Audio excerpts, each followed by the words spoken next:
The Country Doctor, Franz Kafka. I was in great difficulty. An urgent journey was facing me. A seriously ill man was waiting for me in a village 10 miles distant. A severe snowstorm filled the space between him and me. I had a carriage, a light one, with large wheels, entirely suitable for our country roads. Wrapped up in furs with a bag of instruments in my hand, I was already standing in the courtyard ready for the journey, but the horse was missing. The horse.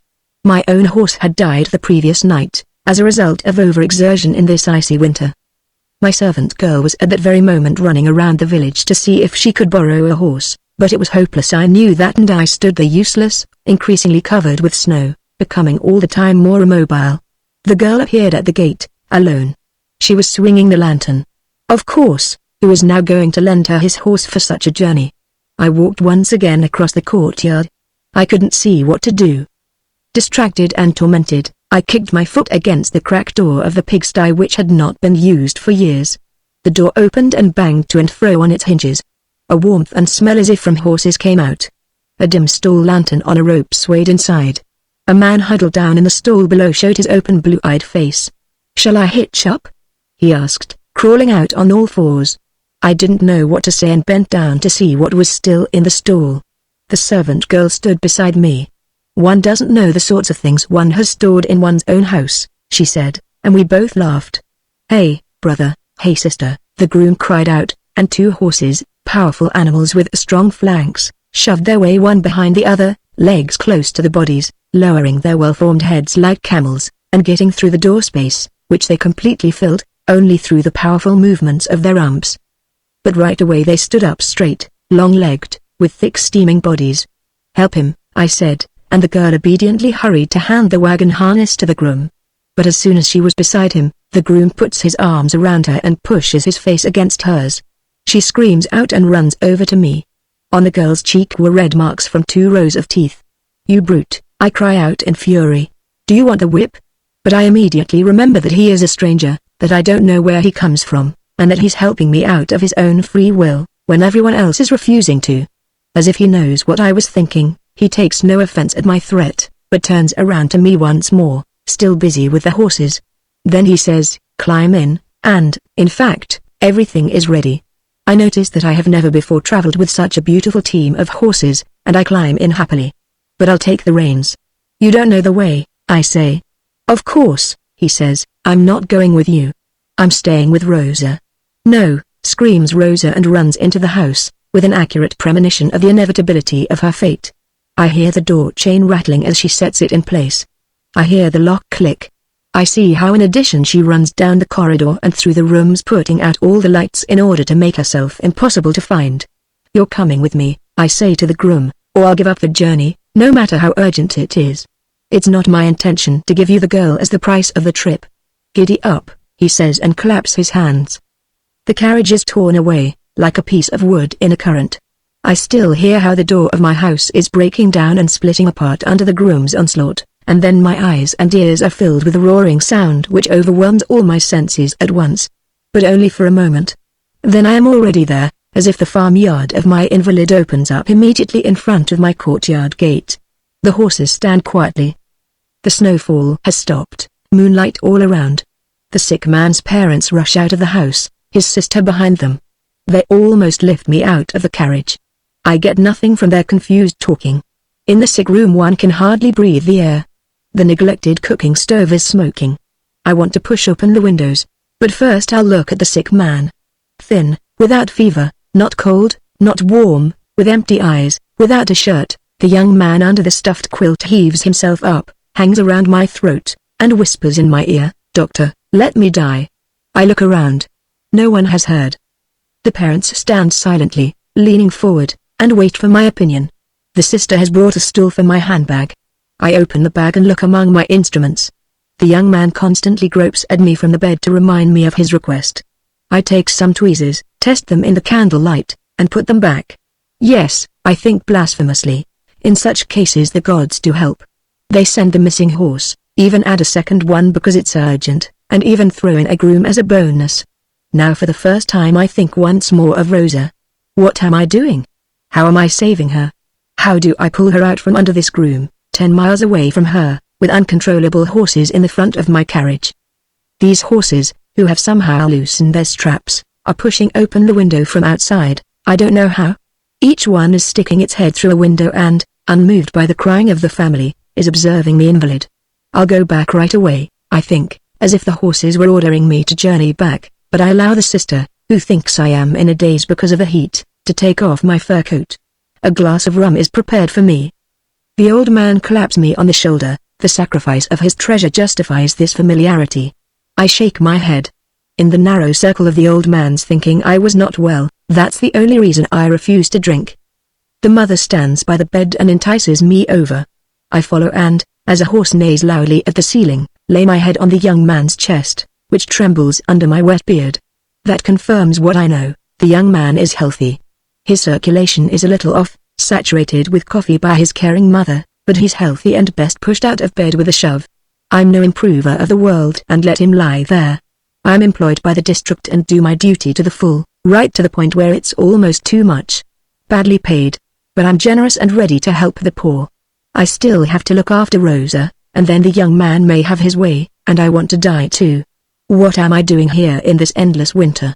My horse is dead, and there is no one in the village who'll lend me his. I have to drag my team out of a pigsty. If they hadn't happened to be horses, I'd have had to travel with pigs. That's the way it is. And I nod to the family. They know nothing about it, and if they did know, they wouldn't believe it. Incidentally, it's easy to write prescriptions, but difficult to come to an understanding with people. Now, at this point my visit might have come to an end. They have once more called for my help unnecessarily. I'm used to that. With the help of my night bell the entire region torments me, but that this time I had to sacrifice Rosa as well, this beautiful girl, who lives in my house all year long and whom I scarcely notice. This sacrifice is too great, and I must somehow in my own head subtly rationalize it away for the moment, in order not to let loose at this family who cannot, even with their best will, give me Rosa back again. But as I am closing up my handbag and calling for my fur coat, the family is standing together, the father sniffing the glass of rum in his hand. The mother, probably disappointed in me. What more do these people expect? ? Tearfully biting her lips, and the sister flapping a very bloody hand towel. I am somehow ready, in the circumstances, to concede that the young man is perhaps nonetheless sick. I go to him. He smiles up at me, as if I was bringing him the most nourishing kind of soup. Now both horses are whinnying. The noise is probably supposed to come from higher regions in order to illuminate my examination, and now I find out that, yes indeed, the young man is ill. On his right side, in the region of the hip, a wound the size of the palm of one's hand has opened up. Rose-colored, in many different shadings, dark in the depths, brighter on the edges, delicately grained, with uneven patches of blood, open to the light like a mine. That's what it looks like from a distance. Close up a complication is apparent. Who can look at that without whistling softly? Worms, as thick and long as my little finger, themselves rose-colored and also spattered with blood, are wriggling their white bodies with many limbs from their stronghold in the inner of the wound towards the light. Poor young man, there's no helping you. I have found out your great wound. You are dying from this flower on your side. The family is happy, they see me doing something. The sister says that to the mother tells the father tells a few guests who are coming in on tiptoe through the moonlight of the open door, balancing themselves with outstretched arms. Will you save me? Whispers the young man, sobbing, quite blinded by the life inside his wound. That's how people are in my region. Always demanding the impossible from the doctor. They have lost the old faith. The priest sits at home and tears his religious robes to pieces, one after the other. But the doctor is supposed to achieve everything with his delicate surgeon's hand. Well, it's what they like to think. I have not offered myself. If they use me for sacred purposes, I let it happen to me as well. What more do I want? An old country doctor, robbed of my servant girl. And they come, the families and the village elders, and take my clothes off. A choir of school children with a teacher at the head stands in front of the house and sings an extremely simple melody with the words, "Take his clothes off, then he'll heal. And if he doesn't cure, then kill him. It's only a doctor, it's only a doctor." Then I am stripped of my clothes and, with my fingers in my beard and my head tilted to one side, I look at the people quietly. I am completely calm and clear about everything and stay that way, too, although it is not helping me at all, for they are now taking me by the head and feet and dragging me into bed. They lay me against the wall on the side of wound.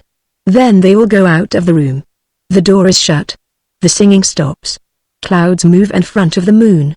The bedclothes lie warmly around me. In the open space of the windows the horses' heads sway like shadows. Do you know, I hear someone saying in my ear, my confidence in you is very small. You were shaken out from somewhere. You don't come on your own feet. Instead of helping, you give me less room on my deathbed. The best thing would be if I scratch your eyes out. Right, I say, it's a disgrace. But now I'm a doctor. What am I supposed to do? Believe me, things are not easy for me either. Should I be satisfied with this excuse? Alas, I'll probably have to be. I always have to make do. I came into the world with a beautiful wound, that was all I was furnished with. Young friend, I say, your mistake is that you have no perspective. I've already been in all the sick rooms, far and wide, and I tell you your wound is not so bad. Made in a tight corner with 2 blows from an axe. Many people offer their side and hardly hear the axe in the forest, to say nothing of the fact that it's coming closer to them. Is that really so, or are you deceiving me in my fever? It is truly so. Take the word of honor of a medical doctor. He took my word and grew still. But now it was time to think about my escape. The horses were still standing loyally in place. Clothes, fur coat, and bag were quickly snatched up. I didn't want to delay by getting dressed. If the horses rushed as they had on the journey out, I should, in fact, be springing out of that bed into my own, as it were. One horse obediently pulled back from the window. I threw the bundle into the carriage. The fur coat flew too far and was caught on a hook by only one arm. Good enough. I swung myself up onto the horse. The reins dragging loosely, one horse barely harnessed to the other, the carriage swaying behind, last of all the fur coat in the snow. Giddy up, I said, but there was no giddying up about it. We dragged through the snowy desert like old men. For a long time the fresh but inaccurate singing of the children resounded behind us. Enjoy yourselves, you patients. The doctor's laid in bed with you. I'll never come home at this rate. My flourishing practice is lost. A successor is robbing me, but to no avail, for he cannot replace me. In my house the disgusting groom is wreaking havoc. Rosa is his victim. I will not think it through. Naked, abandoned to the frost of this unhappy age, with an earthly carriage and unearthly horses, I drive around by myself, an old man. My fur coat hangs behind the wagon, but I cannot reach it, and no one from the nimble rabble of patients lifts a finger. Betrayed. Betrayed. Once one responds to a false alarm on the night bell, there's no making it good again, not ever.